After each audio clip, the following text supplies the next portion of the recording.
Nous allons commencer la prochaine séance. Nous avons le plaisir d'accueillir à Paris Dominique Urvois. En fait, nous accueillons Dominique et Marie-Thérèse Urvois à Paris, qui sont deux grandes figures de l'islamologie française. C'est un plaisir pour nous. Et donc, ils ont déjà écrit plusieurs ouvrages concernant le Coran. Voilà, leur bibliographie est longue, mais notamment des ouvrages sur l'action psychologique du Coran et sur le miracle coranique dont on a déjà parlé ce matin. Mais comme le temps est court, donc nous allons passer tout de suite à l'exposé de Dominique Urvois. Je ne vais pas vous parler de texte, d'abord parce que je ne suis pas compétent, et puis ensuite parce que le sujet est plutôt de l'ordre, je dirais, de la psychologie sociale. Le problème que je vais traiter va ressortir justement du contexte du texte que je vais très brièvement analyser. Je ne serai pas long. Je partirai d'un passage du grand recueil d'études d'histoire des religions d'Ibn Hazm, Al-Fisal fil Milal wal Ahwa wa Nihal, les solutions décisives sur les religions, les sectes et les écoles. C'est un texte qui a été écrit entre les années 420 et 440 de l'Hégire, c'est-à-dire 1029 et 1048 de notre ère. Et dans ce texte, Ibn Hazm consacre toute une section à l'étude critique du christianisme, et il conclut cette section par l'examen et la réfutation d'objections faites à l'islam par les chrétiens de son temps, au moins les chrétiens qu'il connaît. Les deux premières objections faites par ceux-ci sont traitées séparément. Elles portent sur des questions théologiques, à savoir l'interprétation de versets coraniques pris isolément.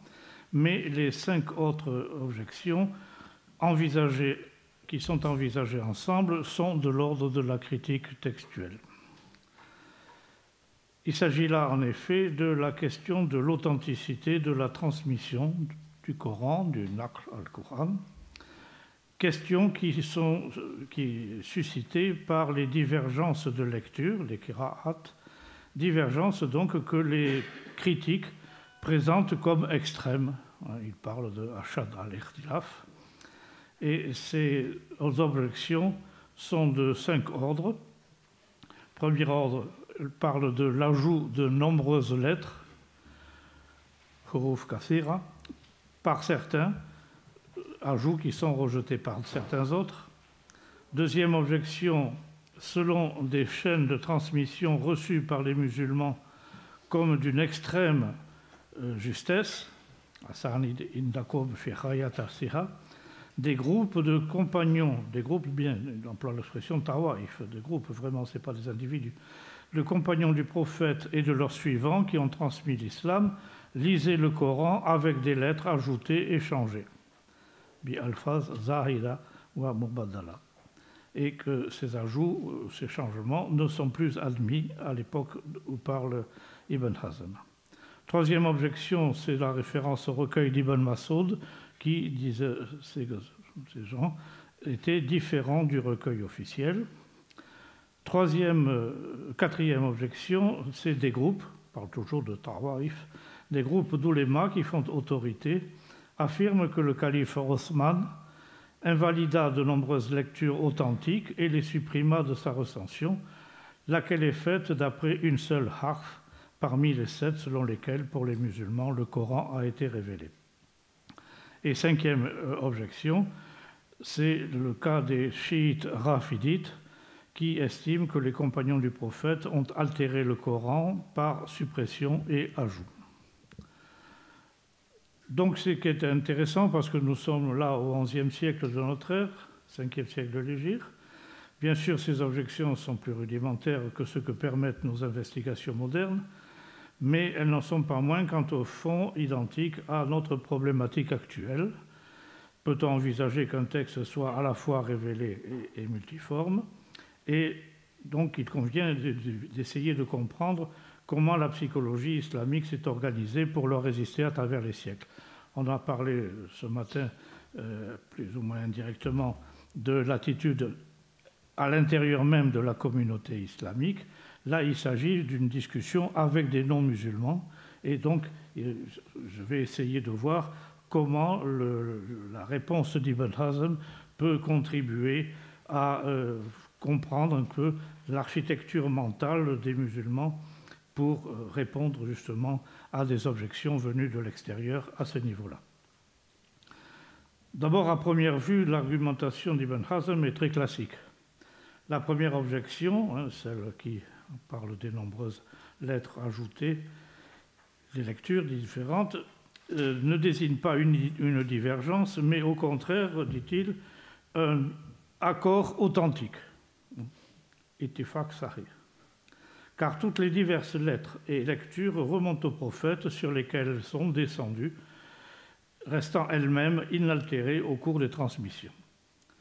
Pour la seconde objection, celle des chaînes de transmission qui parlent de groupes de compagnons du prophète qui seraient intervenus en quelque sorte, elle dit ce que dit Ibn Hazm dit, cette objection effectivement est vraie, mais les compagnons du prophète, après tout, bien sûr, on a beaucoup de vénération pour eux, mais on les considère comme infaillibles uniquement dans ce qu'ils transmettent des faits et gestes du prophète, et pas du tout sur leurs opinions personnelles.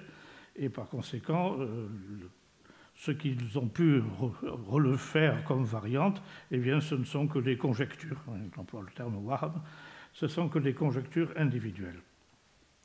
Sur l'objection fondée sur le Mus'haf d'Ibn Mas'ud, Ibn Hazm affirme que de toute façon, le Coran d'Ibn Mas'ud, ce n'est autre chose que la lecture dite de Asim. On peut toujours discuter de ça, et que bien évidemment la lecture de Asim est l'une des sectes lectures descendues d'après de Dieu, et donc elle est tout à fait canonique. Pour la quatrième objection à propos de l'intervention de Osman, Ibn Hazm considère qu'elle ne repose que sur une opinion particulière, un zan, de certains, opinion qui ne tient pas si l'on considère qu'avant même qu'Osman devint calife, le texte coranique s'était répandu dans tout le Proche-Orient et que son action n'a donc pu avoir d'autre but que de donner des espèces d'exemplaires de référence pour éviter toute altération malveillante. Et il ajoute que de toute façon, ça n'a pas empêché que les sept lectures continuent d'être connues et transmises par tradition. Enfin, la dernière objection, elle est balayée par l'affirmation que les rafidites, de toute façon, pour lui, ne sont pas des musulmans et ils appartiennent à des sectes, des firaq, apparus 25 ans après la mort du prophète. En bref, on peut dire que deux des problèmes posés, le premier et le troisième, sont réduits à la question de l'admission des 7 lectures canoniques du texte coranique et que les 3 autres sont tout simplement éliminés. L'élimination la plus radicale est pour la 5e, avec l'exclusion pure et simple des rafidites de l'islam. Pour la 4e, il ne s'agirait d'une opinion, d'un zan, l'opinion sans fondement. Pour la seconde objection, Ibn Hazm admet le fait invoqué, mais refuse qu'on puisse en tirer la conséquence avancée. La question semble donc simple, on reste à l'intérieur de ce qui est dit de façon habituelle à l'intérieur du monde islamique. Seulement le problème, c'est que nous ne sommes pas à l'intérieur du monde islamique, il parle à des non-musulmans. Il doit répondre à des non-musulmans, et donc tout le problème, ça va être celui-ci, essayer de répondre à cette objection venue de l'extérieur. Et donc le cadre de la discussion conditionne le choix des démarches. Les références coraniques précises ont figuré dans la discussion théologique parce que ce sont les chrétiens eux-mêmes qui les ont introduites. Dans la critique du texte, où nous sommes maintenant, en revanche, ils ne parlent que de ce qui s'est passé après la révélation. Et ils s'en tiennent à des questions concernant la diffusion du texte lui-même. Ibn Hazm est donc en principe obligé de s'en tenir à cela. Et de fait, dans son développement, on pourrait avoir un peu l'impression que toute référence religieuse interne à l'islam est exclue, et notamment, bien sûr, il n'y a pas la fameuse citation du verset du hadith des 7 Ahruf. Par contre, Ibn Hazm va exploiter à fond le fait que les contradicteurs se sont appuyés sur les témoignages de musulmans eux-mêmes. Il peut ainsi à la fois reconnaître tel de ces témoignages quand il s'estime en mesure d'en neutraliser l'implication en tout cas supposée par l'adversaire, et il peut invoquer d'autres témoignages en faveur de sa propre position. Les diverses lectures coraniques sont reçues selon des transmissions suffisantes, binaql al-Khawaf. Elles sont connues et transmises par tradition, mashhura ou ma'soura. Le texte des exemplaires du Coran de Osman, qu'il diffusa à titre de référentiel, était l'objet d'un accord unanime, d'un ijma.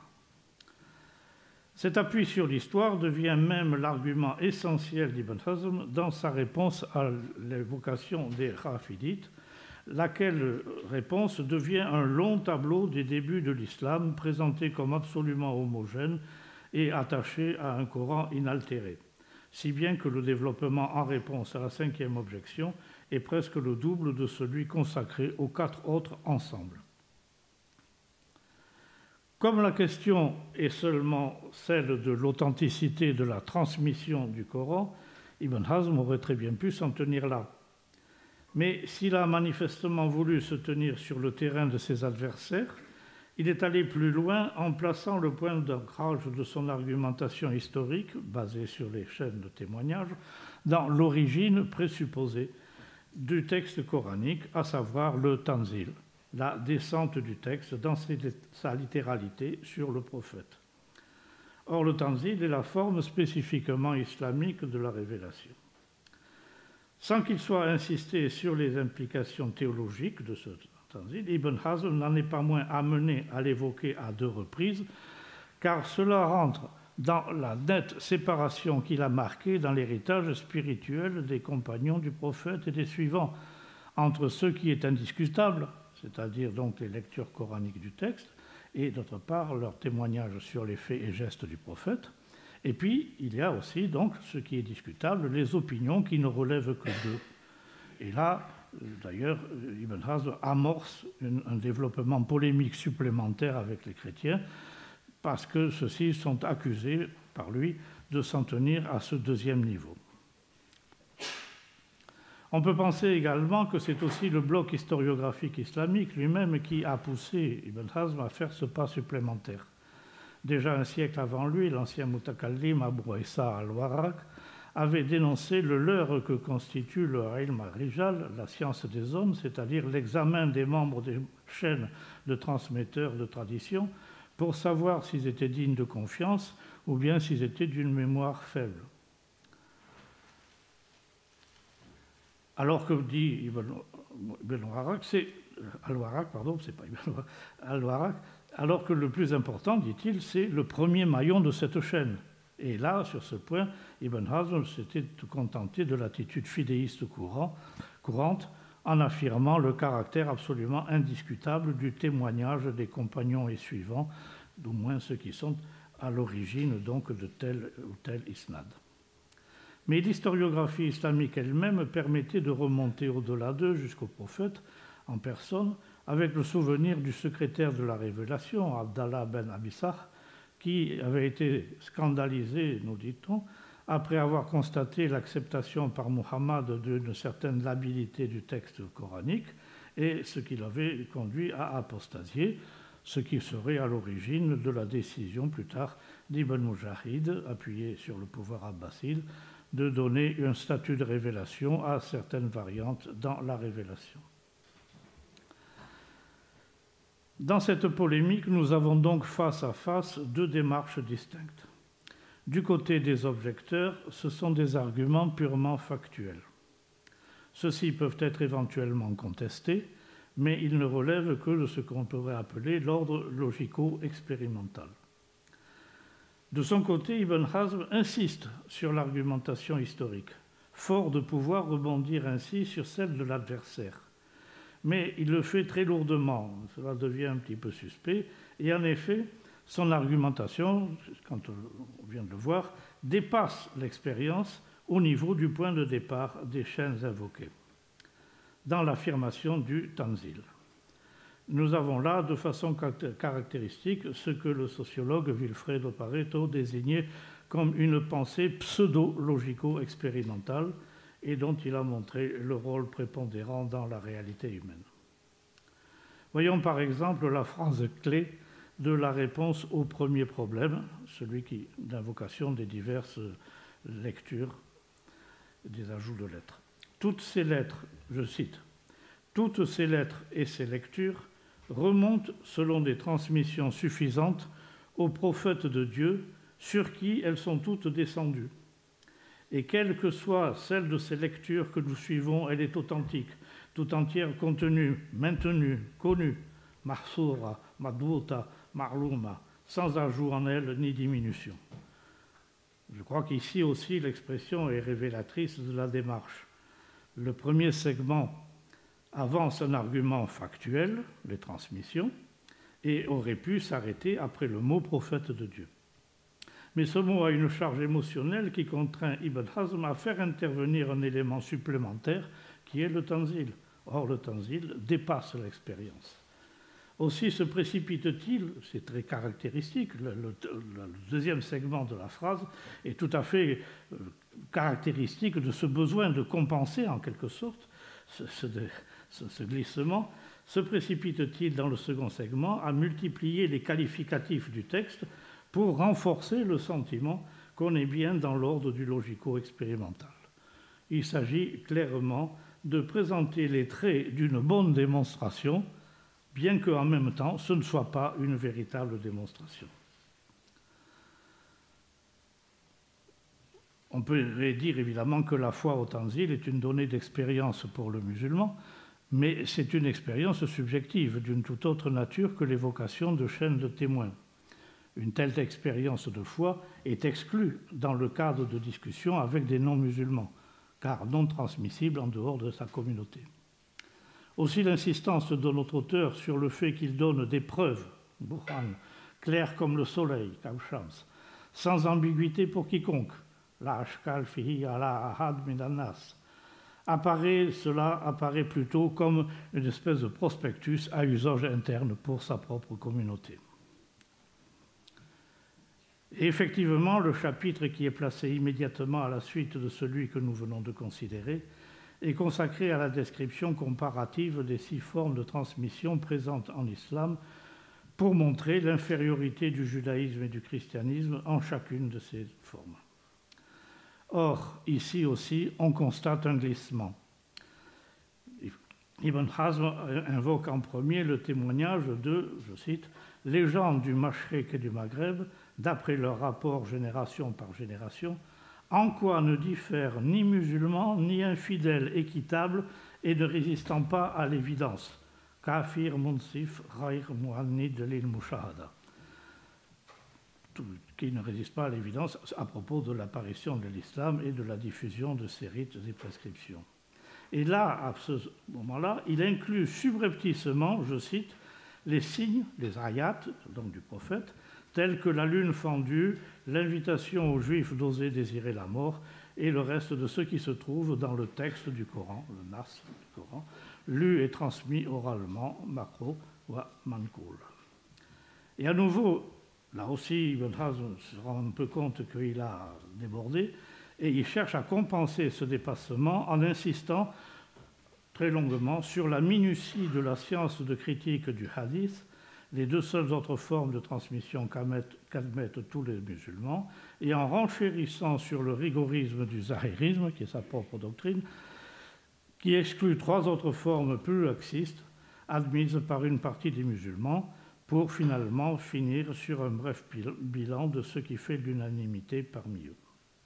Ici, il ne fait plus référence au tanzil, mais uniquement au phénomène historique de la conversion convergente de tribus les plus diverses et souvent ennemies entre elles, convaincu par les signes, les ayats du prophète et ses miracles, ses mu'jizat.